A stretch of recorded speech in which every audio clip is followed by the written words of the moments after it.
We bridge your knowledge to success. Hello, my friends. Welcome to another episode of Aditya Talks. And today we have Miss Julia Still on our show. How are you doing, ma'am? Welcome to the show. I'm doing well. Thank you so much for having me. Yes. So the honor is mine. Today we are going to have a very interesting discussion. But first of all, for the benefit of our viewers, can you introduce yourself and tell our viewers about your background and what you do? Absolutely. So my name is Julia Still, and I'm a country music singer, songwriter, and a former Napoleon Hill scholar. But I guess you don't ever stop being a Napoleon Hill scholar. You always use his principles and keys to success. So I grew up in the mountains of Southwestern Virginia, the United States, and it's been really interesting being a coal miner's daughter and then going into country music. It's something that I didn't think would happen, but here we are. Okay, that's interesting. So, how has your background influenced your music and your life's perspective throughout your singing career and your background as well? How did that affect your current career? Well, I learned a lot of hard work ethic, especially from my father, who was a coal miner. He's now retired, but he would have to work long hours, oftentimes night shift. So he would miss out on our sporting events and all of our extracurricular activities. And he'd be very, very tired, but sometimes he would forego sleep just so he could come watch me play softball or volleyball. And just seeing him, he ate two peanut butter sandwiches every day for lunch. He'd make a lot of sacrifices to give us a better life, and seeing his work ethic really inspired me to pursue something that I love, because we all have to work at something. We all have to have a profession to make ends meet and take care of ourselves and our families. So I decided that if I was going to dedicate that much time and energy into something, it better be something that I love. Yes. So that's really interesting. Your journey is quite remarkable and you followed your passion, which is very great to see. Could you tell us about some key moments that led to where you are today and why, how you found your passion of Sure, singing? sure. I found my passion for singing through two things, and that's church and Disney movies. So you sing over here in the States, everywhere, you sing a lot in your religious gatherings, and you learn different notes, and you hear singers that are good, and you sort of emulate them. And then the Disney princesses, they just had beautiful voices. So I would try to copy what they were doing. And I learned a lot through them. And, it was pretty exciting to go to country music. So a key moment that made me switch was actually watching A Coal Miner's Daughter. I think it's a 1984 maybe film with not Sigourney Weaver, Sissy Spacek, and Tommy Lee Jones. Yes. And it's about Loretta Lynn and her journey in country music. And she was a coal miner's daughter as well. So watching her go through this country music journey made me believe, if she could do it, I can do it. And Yes. that's why I'm here today, to share my journey so that other people can get inspired and feel, you can come from anywhere and do anything, just never give up, essentially. But I what, think that's a great message, and a lot of people find inspiration from Disney movies when, even if they are something that is not possible. Like I always wanted to ride Aladdin's magic carpet, but it's not really possible. But it's really interesting to see that how Disney movies affected your life on a very very. It is very interesting to see. But how did your experiences growing up shape your musical style, and how did the stories that you experienced, how do you share them through your music? so growing up, um, I listened to a lot of music in church. There were many chord progressions and bridge changes and things that helped to shape what I do. In the religion I was raised in, the Pentecostal faith, you had old hymns, like really old hymns that had a very country or maybe even some ballad influences from Irish culture. And so you've got this old world, and then they also would sing a lot of the modern Christian music, which is kind of like rock pop based. So I had a broad amount of music inspiring me, which I think helped, because now with my songwriting, I don't stick to one procedure, one process. I kind of borrow from everything I've heard over the many years. And one of the reasons I started writing songs is I'm the youngest granddaughter or grandchild on both sides of my family.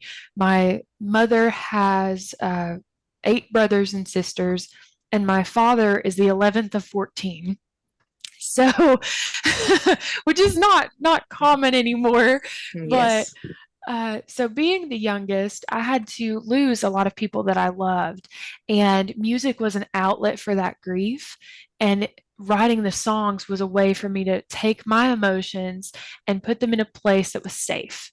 Yes. And then two, I would see love stories in movies, and I'd see, love stories in real life. My parents, they've been married 42 years. So you see these moments and experience them yourselves, and you just try to capture uh, the feeling of those moments. And I'll tell you, I'm kind of strange in my songwriting process. There is no particular process. Oftentimes, I'll hear something and then just get inspired. For instance, I was driving down the highway or the interstate here in Virginia and Tennessee. I'm very close to Tennessee as well, Yes. where I'm at.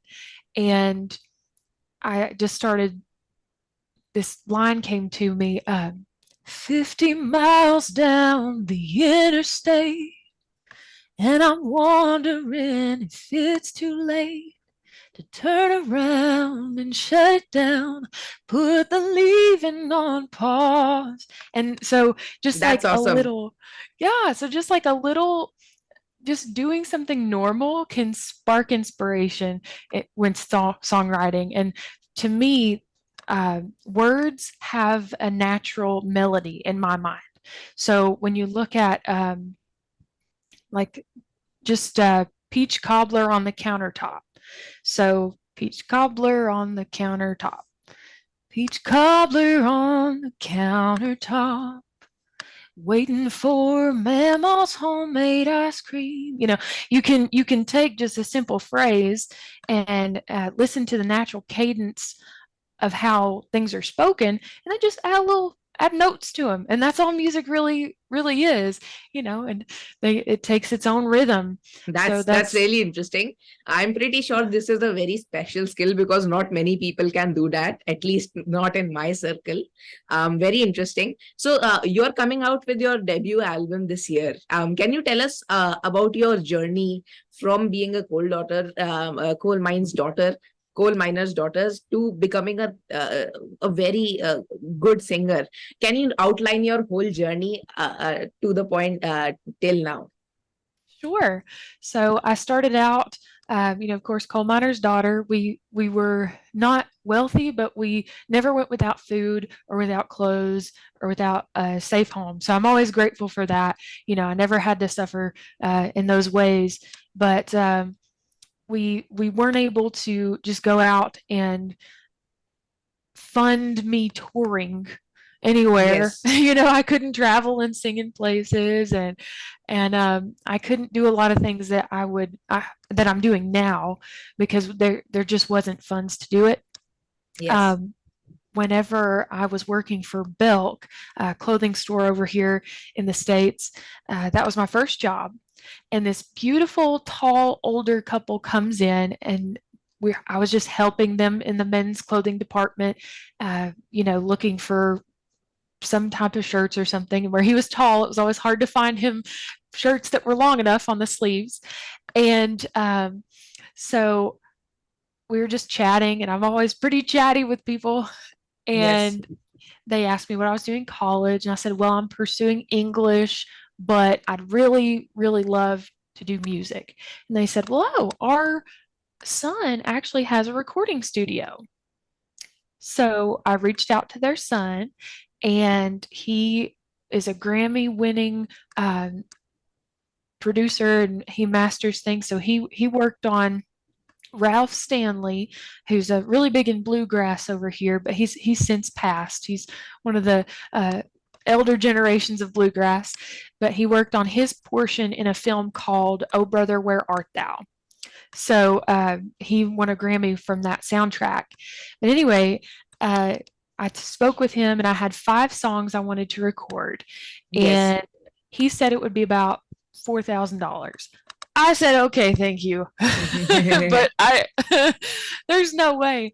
But I reached out to the community because, I have a faith in a greater power, and it basically was like, hey, if you ask and you shall receive, So I asked for sponsors to help me fund this project. And there came a point where I was $1,300 short, and it had been a month or two, and nobody was reaching out. And I said, Lord, I cannot beg people on Facebook every day for money. I was like, I'm not doing this. It's not going to happen. And I said, if I don't see something change, I'm just going to refund everybody's money and, move on. And that week I was in a play, like an outdoor drama, and I was a lead in an outdoor drama. And one of the ladies from there, which I didn't know her very well, she reached out to me and said, I heard you're trying to make a CD. I said, oh, I am. I'm looking for so many people at $100. But anything would help. And she said, I want to go ahead and finish it out. And I was like, ma'am, you don't understand. That's $1,300. I can't make you do that. And she said, honey, it's sweet that you don't know who I am, but I have plenty of money, and I feel the Lord on this, and I want to help you. And I was like, mind blown, So it's that principle of applied faith in Napoleon Hill's Keys to Success. It's always great to believe in something bigger than yourself, because it's like the world responds to that. Things, when you reach out and step out in faith, things happen. I agree. Oh Yeah, yeah. it's mostly like if you keep working hard enough, sometimes luck will grant you, give you a blessing, and then you will succeed in life. It's Yeah. just a matter of time. You just have to keep working towards your goal, and if luck sees it, she will give you her blessing, and then you will become successful. And it's really interesting to see. And continue with your story. I'm sorry I intruded. Oh, no problem.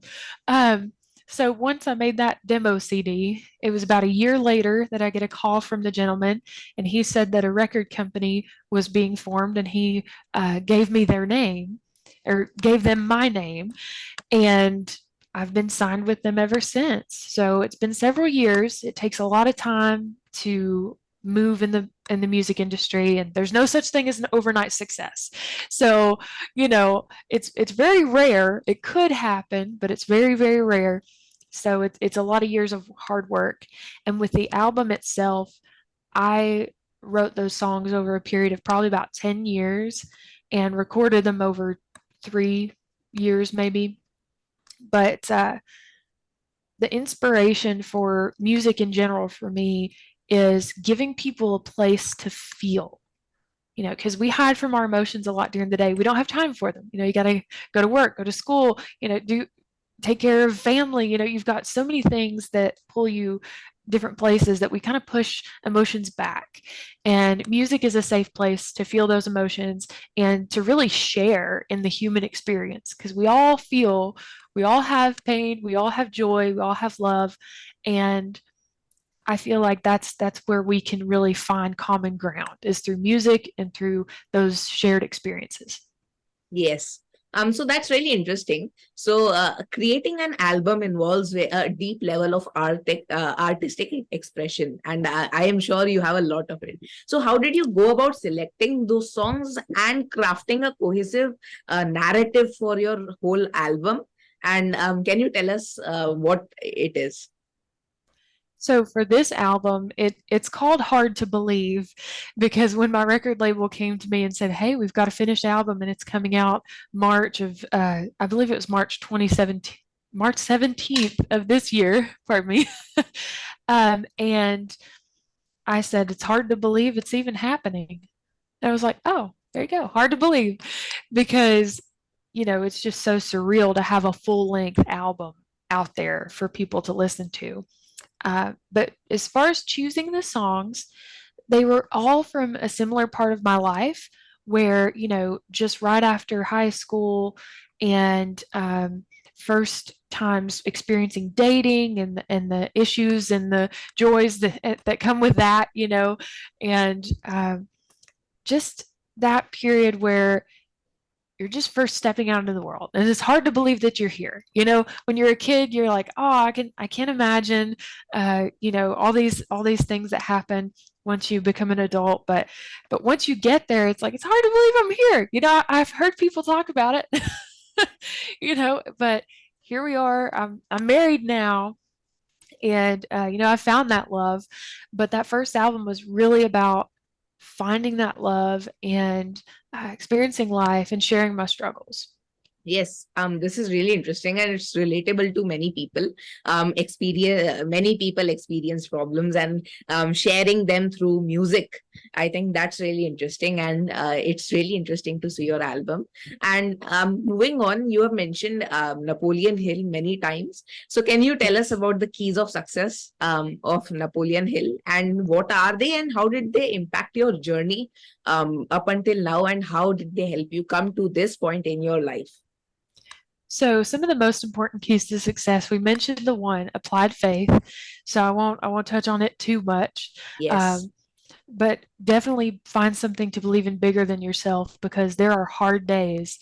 And I know it seems like with people in the success world, because we have a positive mental attitude, it seems like all things are sunshine and rainbows, but life is hard. So having something to believe in that is greater than yourself really, really grounds you and keeps you humble, but also gives you hope. And that's what we all need in difficult times, is something to hope for and, something to find comfort in. And Yes. then positive mental attitude. We tend to get stuck in, at least I do, and I know many others do. We get stuck comparing ourselves to others and looking at somebody else's journey and saying, well, why am I not that far in my career? Why don't I have that relationship I'm looking for? Why can't I get that find a home that I like and we can feel comfortable in? Like what there's so many things that we compare ourselves with, right? But bringing ourselves back to say, a place of gratefulness. Like, I am so thankful that I have a safe space to live. I'm so thankful that I haven't gone without a meal. I'm so thankful that I've even gotten to make an album. How successful it is or not, I'm so grateful that I've been signed to a record label, because even if nothing else happens, I can tell my grandkids someday, or my nieces or nephews or whoever, Auntie Juju had a record deal back in the day. It's still an incredible experience. So when you switch from being, oh no, I'm behind the pack, to I'm grateful for where I am, then your positive mental attitude is so much easier, and suddenly you feel the power and strength to act on your desires. Because if you are stuck in a negative attitude, it's hard to act on your dreams and goals and to work your plan. It's almost impossible. You just want to sit down and give up.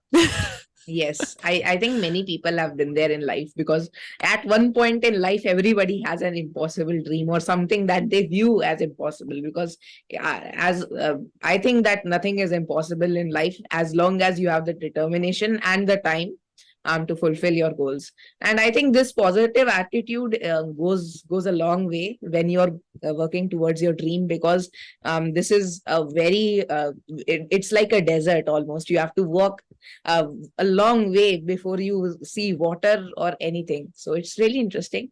And Oh, yeah. how it affected your journey, and now you're here because of your consistency and your discipline. So that's really interesting. So can you tell us about who or something that inspires your songwriting and musical creativity? Are there specific experiences in life that consistently find their way into your songs? um, Yeah. And it goes back to what I spoke of earlier, being the youngest grandchild. Like, I guess because of that, I have a little bit of an old soul. And so my moments spent with, for instance, my aunt, her name was Dolly, and she passed away when I was 11, but she left such a strong impact on me as a person. She was so tenacious.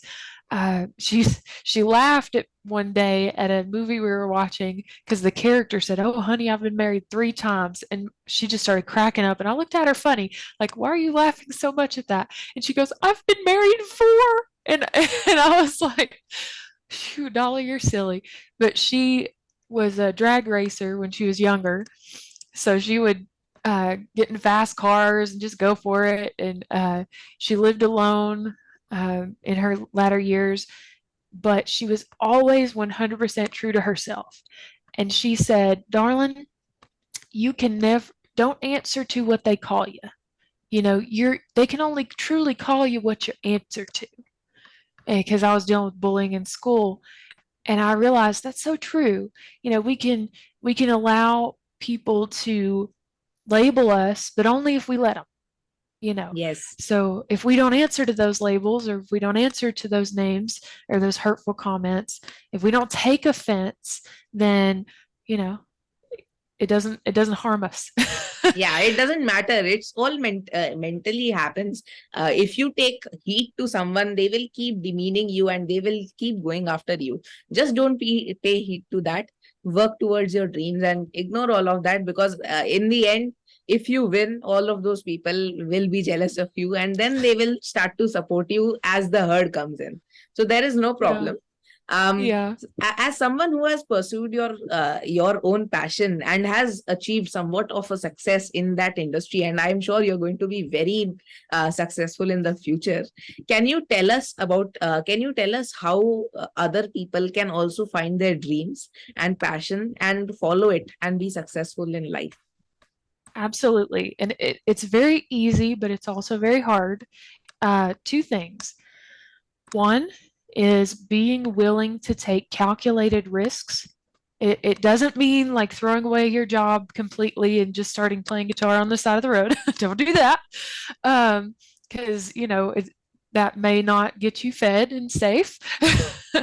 So for me, it was working a day job. I worked at a hardware store. I scrubbed toilets, mopped floors, took care of customers. I worked at a vitamin store. I worked anywhere I could while also writing songs in my spare time and making that demo CD and taking that leap of faith and doing something every single day that either betters your talent or takes you one step closer to your goal. So first of all, you know, with that positive mental attitude, neither of those things are possible. You won't be in the mental space to take those calculated risks, and you won't be in the mental space to do anything to reach your goals. So in all of that, positive mental attitude is essential. But I will say that look for people who believe in you and surround yourself with them, because that mastermind alliance, that group of individuals who sees the spark in you that you feel you have is essential. Because if nobody else believes in you and nobody listens to you, it's going to be a million times harder to move forward. So definitely, and that's part of having a pleasing attitude. If you shine and you're kind and you have courage and you genuinely care for others, you will have no problem finding those people. Yes. Because everybody wants to be with someone positive who is caring. So so be caring, take calculated risks, and do something every single day to get closer to your goal. Yes, that's I agree with all of the points, and I think it's really important. The last point, finding the people that help you and support you mentally and towards your goal. I think that's really important, because when you're doing something, if it's possible that you can do it on your own. It is not actually feasible for yourself to do it alone. Always find people that cushion you and help you towards your goal, and help them also, because if you do that, you will find friends for life, as well as people that will support you and reinforce your positive mental attitude, as you mentioned earlier. So I think that's really important. And moving on, looking ahead, as of now, around from now to around 10 or 20 years, what kind of legacy do you hope to leave through your music and your story? How do you want to impact the lives of those who connect with you through your work? I want to help people experience life through a loving and caring lens, and really have a healthy view of relationships and a healthy view of each other. And I also want to leave a legacy of giving. So one of my goals, I don't want fame for the reasons that a lot of people do. I'm not really money driven. I don't really care for brand names or fancy clothes or big houses. Like that doesn't appeal to me. But I want to leave a legacy of caring for others who are in need. Because, like for instance, I want to start a home for women who've suffered domestic violence to go to if they need, that feels more like a home. Because a lot of these centers are fantastic, they're great, but some women have made comments like it feels like a prison, and you don't want them to feel like they're going to prison. You want them to feel like they're coming to a safe, loving space. And then I want to start a chain of nonprofit restaurants that feed warm meals to the homeless and those in need, that are served with love and dignity. And through that, try to help get homeless people to, like over here in the States, if you don't have an ID or birth certificate, it's really hard to get a job. And many of these people who are homeless through issues and things, various issues, they don't have an ID. They don't have a birth certificate because they may be far away from family. They may be estranged from family. They could have lost them along the way. They could have been stolen. So they can't get a lot of help that they need in order to acquire employment and to find a safe space. So that's something I would love to do. And for me, my dreams used to be a lot more selfish. They Yes. used to be a lot more about what I could get out of music and what I could have in life. But I will say, having a loving family, a loving partner, loving spouse, is just the most enriching experience in this world. So anything else is cherry on top. Anything else is just a gravy, they would say.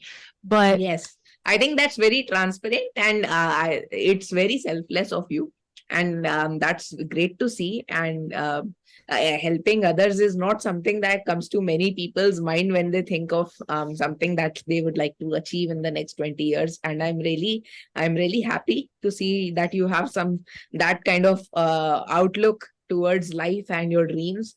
And it's really great to see. So for our viewers that are watching, two books that you would like to recommend to them that they should read. Absolutely.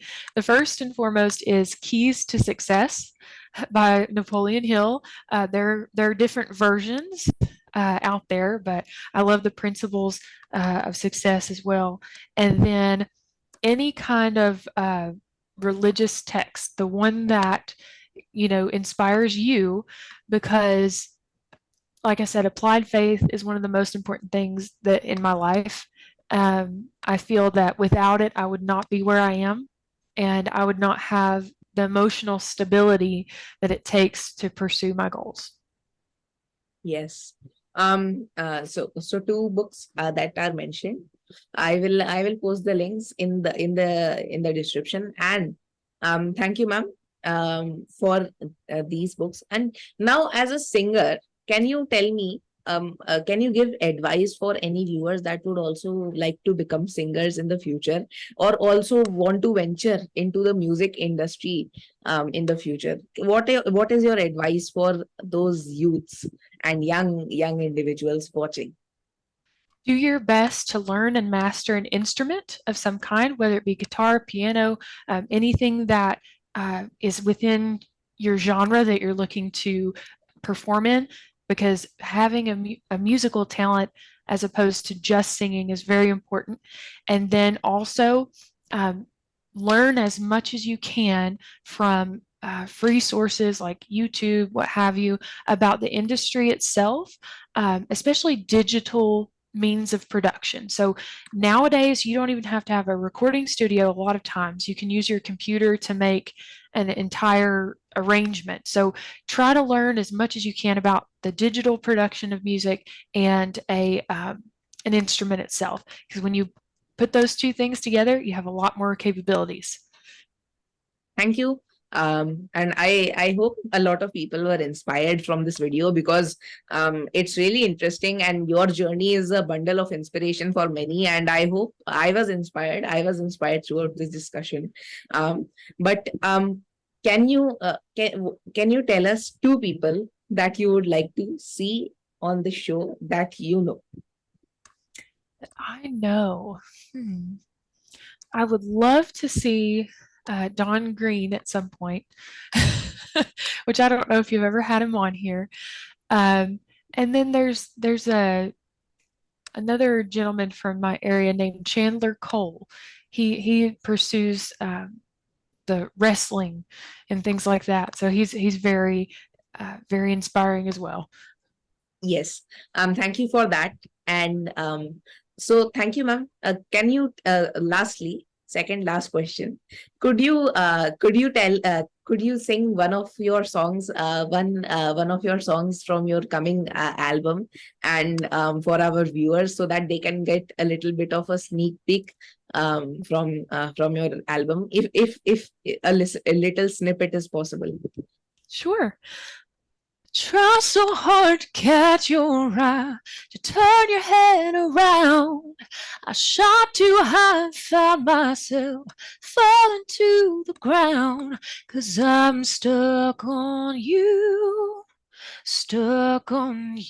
but you're moving on. Thank you. What was the name of the song? Thank you, ma'am. Can you tell us what's the name of the song?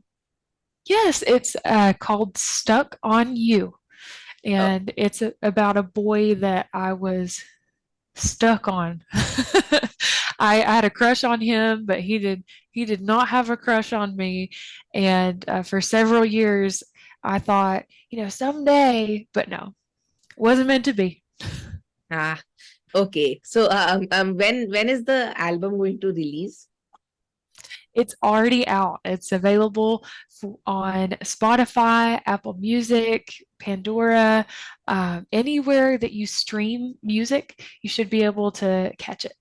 I'll mention all the links in the description below. And Sure. for my viewers, just check them out and check the songs out and the album out, and write your reviews down in the comment below.